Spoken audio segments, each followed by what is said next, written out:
Okay, hello. All right, so we're going to read today chapter 6, Corners, from the Poetics of Space by Gaston Bachelard, chapter 6, Corners. Fermez, l'espace, fermez la poche du kangourou. Il y fait chaud.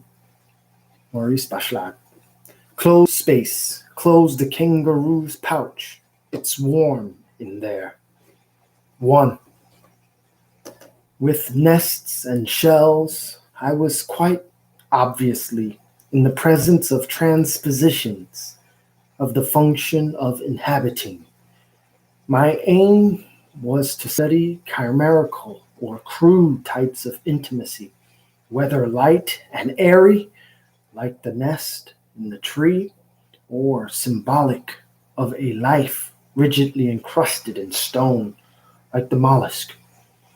Now should I like to turn my attention to impressions of intimacy, which, however short-lived or imaginary, have nevertheless a more human root and do not need transposition. They lend themselves to a direct psychology, even if positive minds take them for so much idle musing.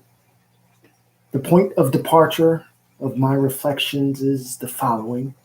Every corner in a house, every angle in a room, every inch of secluded space in which we like to hide or withdraw into ourselves is a symbol of solitude for the imagination. That is to say, it is the germ of a room or of a house. The documents available in literary works are few, for the reason that this purely physical contraction into oneself already bears the mark of a certain negativism. Also, in many respects, a corner that is lived in tends to reject and restrain, even hide, life. The corner becomes a negation of the universe. One's corner, one does not talk to oneself in one's corner. When we recall the hours we have spent in our corners, we remember above all silence, the silence of our thoughts.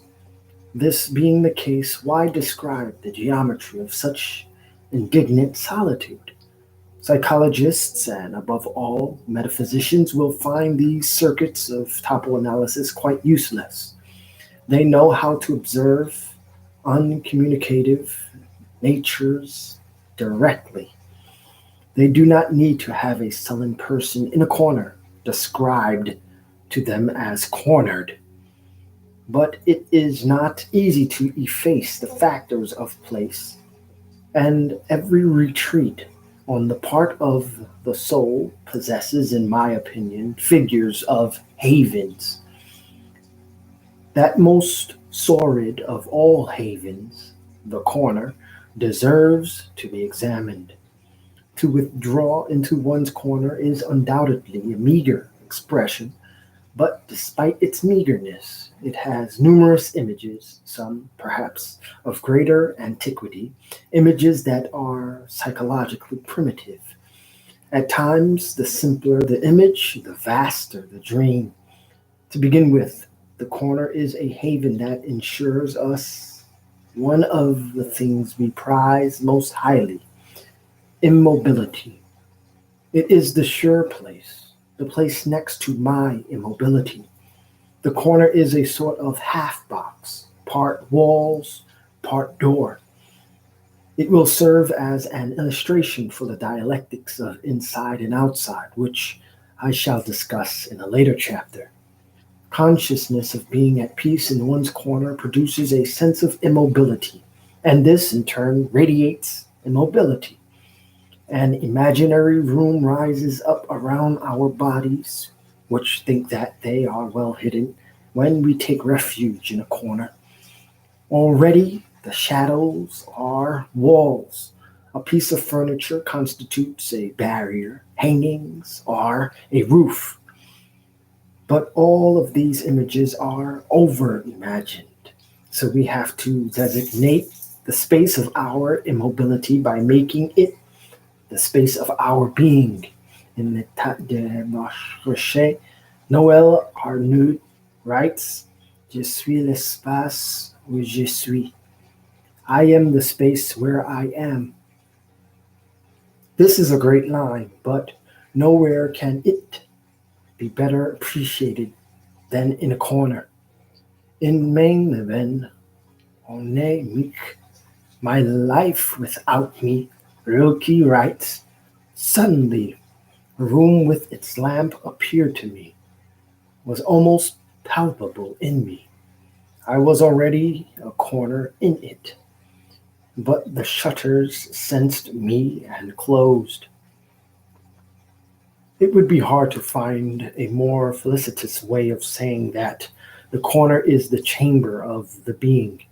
2. Let us take now an ambiguous text in which being becomes manifest at the very moment when it comes forth from its corner. Jean-Paul Sartre, writing on Baudelaire, Jean-Paul Sartre, writing on Baudelaire, quotes a sentence from Richard Hughes's A High Wind in Jamaica that deserves lengthy commentary. Emily had been playing houses in a nook right in the bows.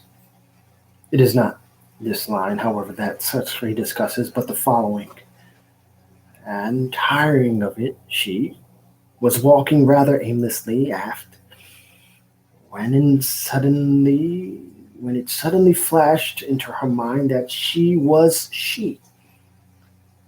Before examining these thoughts from various angles, I shall point out that in all probability in a novel, they correspond to what we are obliged to call invented childhood, with which novels abound. For novelists often return to an invented childhood, which has not been experienced, to recount events whose naivete is almost invented.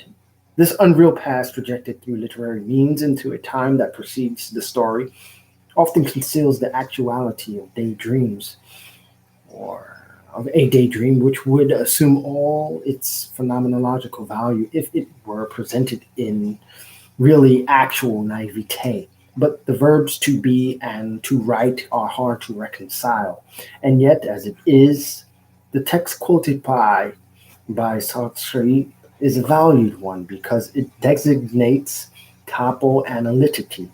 That is, in terms of space and experience of outside and inside, the two directions that psychoanalysts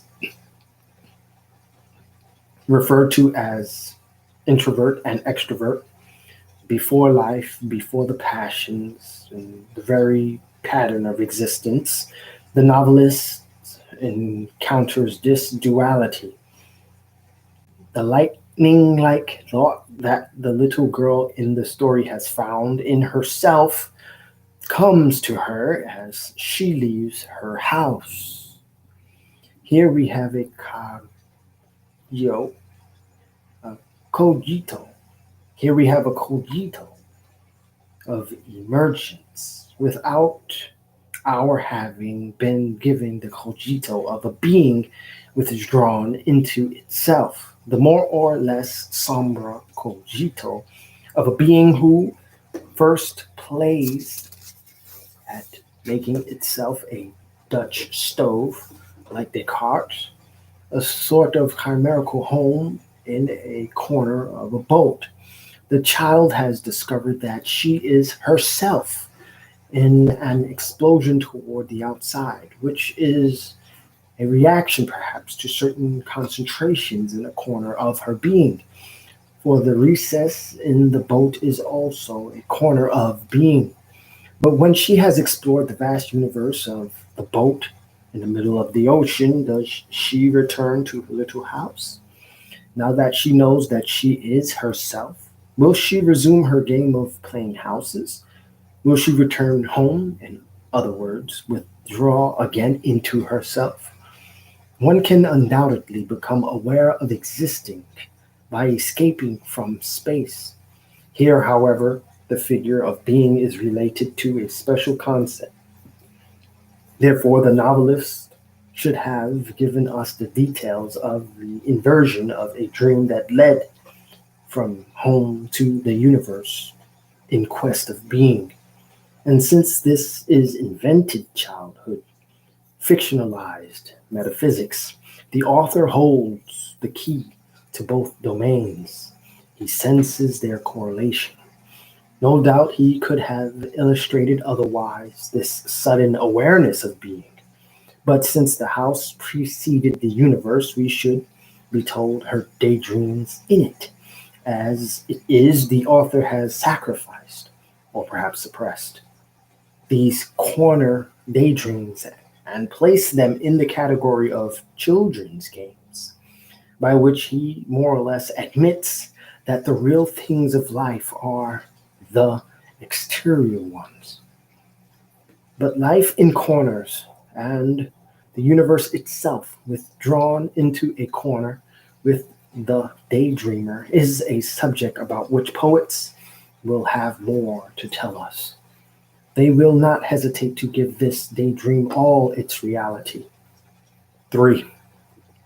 In the novel Milosz Initiation by the Lithuanian poet Ovid de Milosz,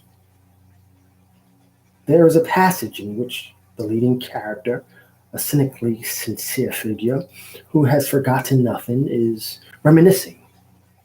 But these are not childhood memories.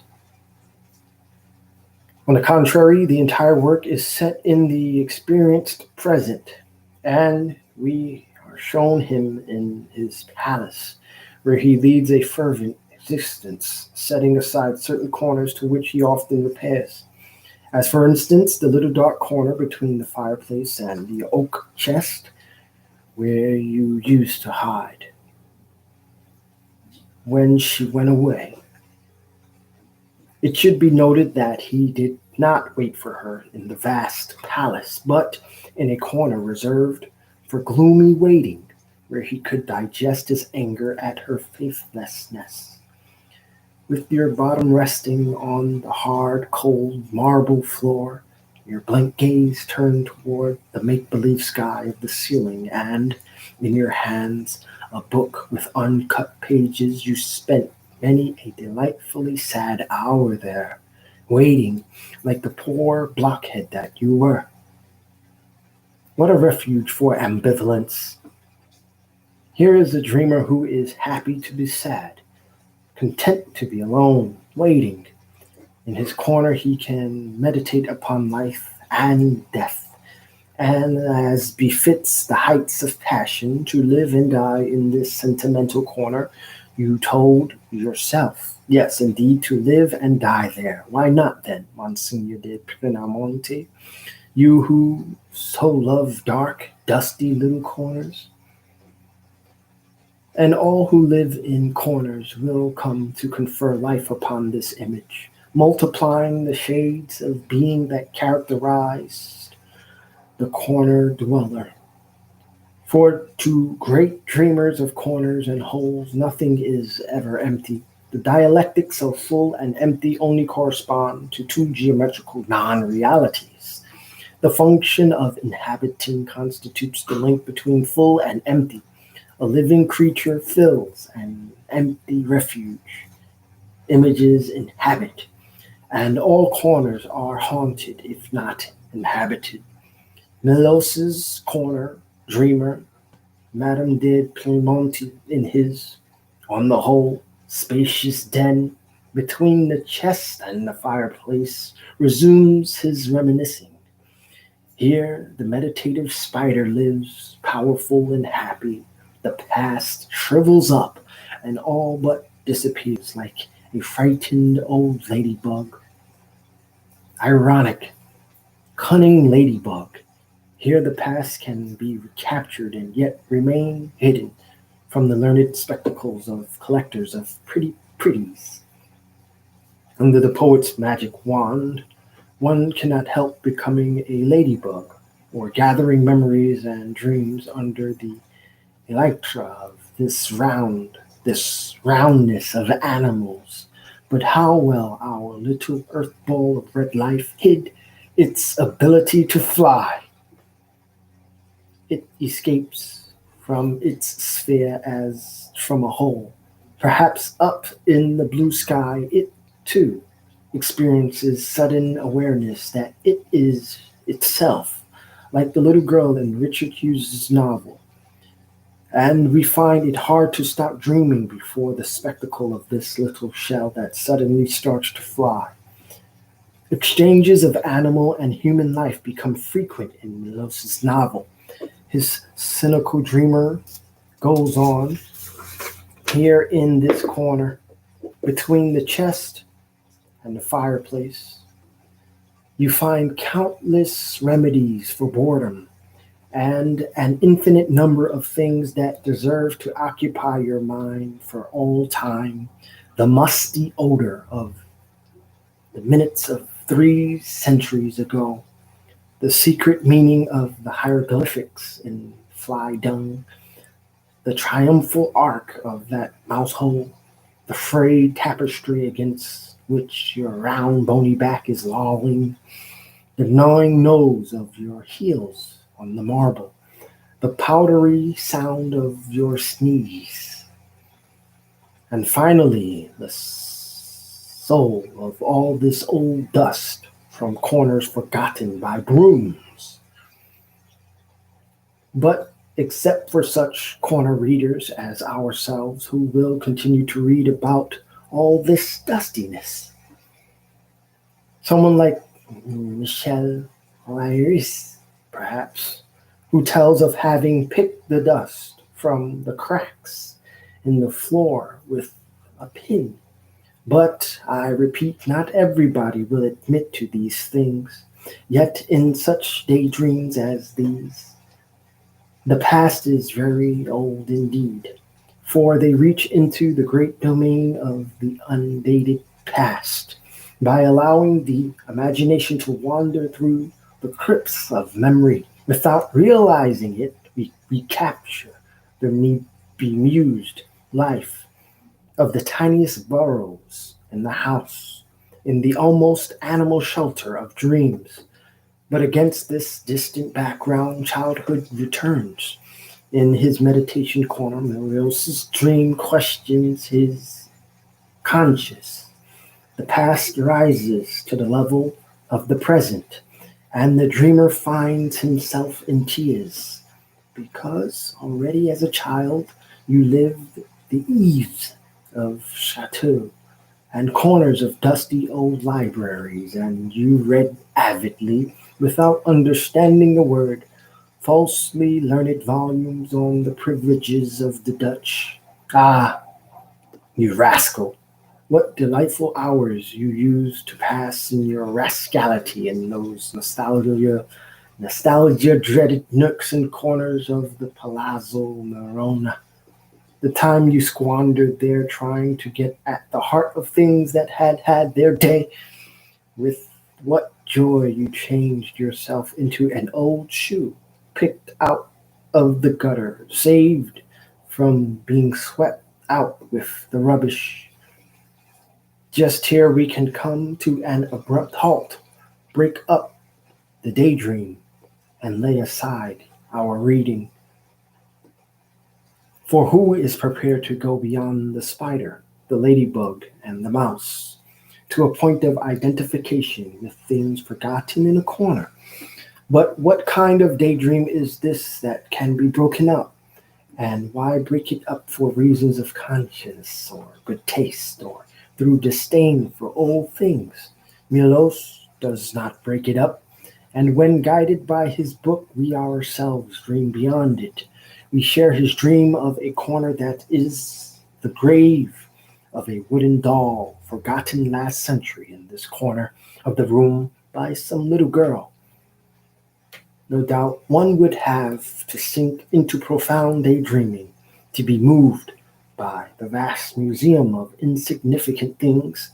It is impossible to dream of an old house that is not the refuge of old things, its own, or that has been filled with old things as a result of the simple craze of a collector of knickknacks.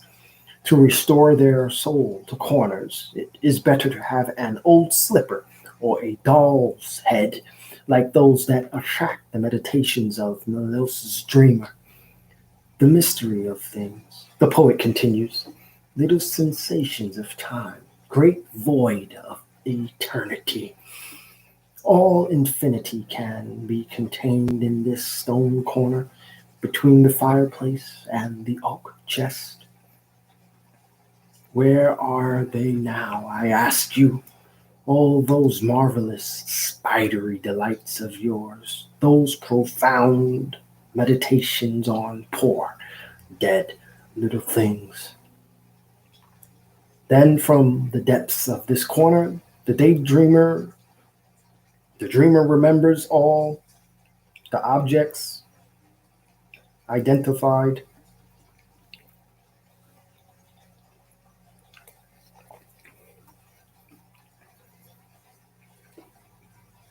with solitude.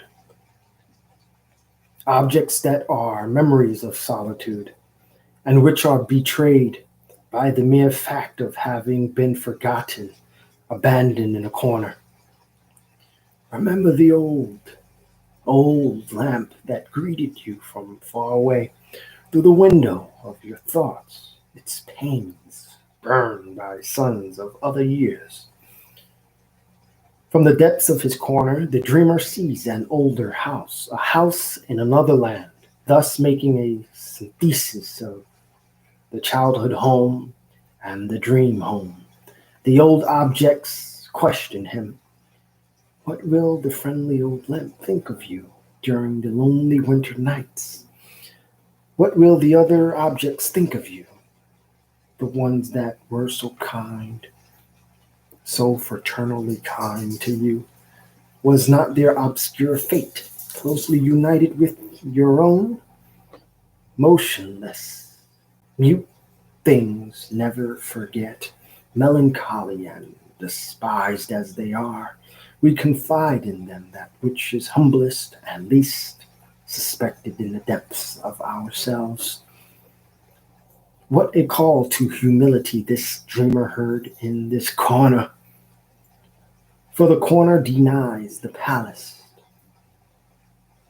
For the corner denies the palace. Dust denies marble, and worn objects deny splendor and luxury. The dreamer in his corner wrote off the world in a detailed daydream that destroyed, one by one, all the objects in the world, having crossed the countless little thresholds of the disorder of things that are reduced to dust. These souvenir objects set the past in order, associating condensed motionlessness with far distant voyages into a world that is no more. With Milosz, the dream penetrates so deeply into the past that it seems to attain to a region beyond memory. All these things are far, far away. They no longer exist. They never did exist. The past has lost all recollection of them. Look, seek, and wonder, tremble. Already you yourself no longer have a past.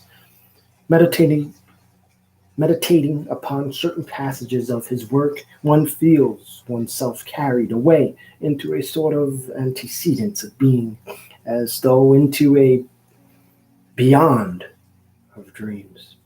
4. In quoting this fragment by Milosz, I have sought to present an unusually complete experience of a gloomy daydream, the daydream of a human being who sits motionless in his corner where he finds a world grown old and born. Incidentally, I should like to point out the power that an adjective acquires as soon as it is applied to life.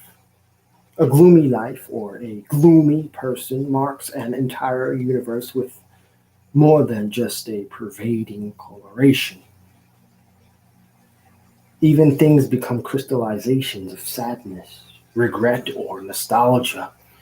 And when a philosopher looks to poets, to a great poet like Milosz, for lessons in how to individualize the world, he soon becomes convinced that the world is not so much a noun as an adjective. If we were to give the imagination its due in the philosophical systems of the universe, we should find at their very source an adjective. Indeed, to those who want to find the essence of a world philosophy, one could give the following advice: look for its adjective.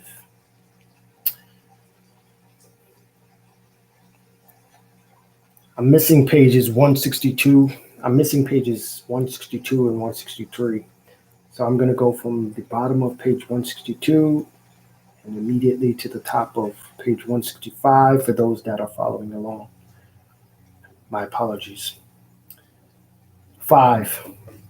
But let us resume contact with shorter daydreams, the kind that are attracted by detail or by features of reality which at first seem insignificant. People never tire of recalling that Leonardo da Vinci advised painters who lacked inspiration. 165. Here it is as though the spiral greeted us with clasped hands. However, the drawing is more effective for what it encloses than for what it exfoliates. The poet feels this when he goes to live in the loop of a scroll to seek warmth and the quiet life in the arms of a curve. The intellectualist philosopher who wants to hold words to their precise meaning and uses them as the countless little tools of clear thinking is bound to be supervised by the poet's daring. And yet a syncretism of sensitivity keeps words from crystallizing into perfect solids. Unexpected adjectives collect about the focal meaning of the noun. A new environment allows the word to enter not but also into one's daydreams. Language, dreams. The critical mind can do nothing about this, for it is a poetic fact that a dreamer can write of a curve that it is warm. But does anyone think that Bergson did not exceed meaning when he attributed grace and curves and no doubt inflexibility to straight lines? Why is it worse for us to say that an angle is cold and a curve warm? That the curve welcomes us and the oversharp angle rejects us? That the angle is masculine and the curve feminine? A modicum of quality changes everything. The grace of a curve is an invitation to remain. We cannot break away from it without hoping to return, for the beloved curve has nest like powers. It incites us to possession. It is a curved corner inhabited geometry. Here we have attained a minimum of refuge in the highly simplified pattern of a daydream of repose. But only the dreamer who curls up in contemplation of loops understands these simple joys of delineated repose. No doubt it is very rash on the part of a writer to accumulate in the final pages of a chapter disconnected ideas, images that only live in a single detail, and convictions, however sincere, which only last for an instant. But what else can be done by a phenomenologist who wants to brave teeming imagination and for whom frequently a single word is the germ of a dream? When we read the works of a great word dreamer like Milosz, particularly in his biographies, we find ourselves experiencing in words, on the inside of words, secret movements of our own. Like friendship, words sometimes swell at the dreamer's will in the loop of a syllable, while in other words, everything is calm, tight, even as sober a man as Joseph Joubert recognizes the intimate repose of words when he speaks of certain ideas rather curiously as huts. Words, I often imagine this, are little houses, each with its cellar and garret. Common sense lives on the ground floor, always ready to engage in foreign commerce, on the same level as the others, as the passers by, who are never dreamers. To go upstairs in the word house is to withdraw, step by step, while to go down to the cellar is to dream. It is losing oneself in the distant corridors of an obscure etymology, looking for treasures that cannot be found in words, to mount and descend in the words themselves. This is a poet's life.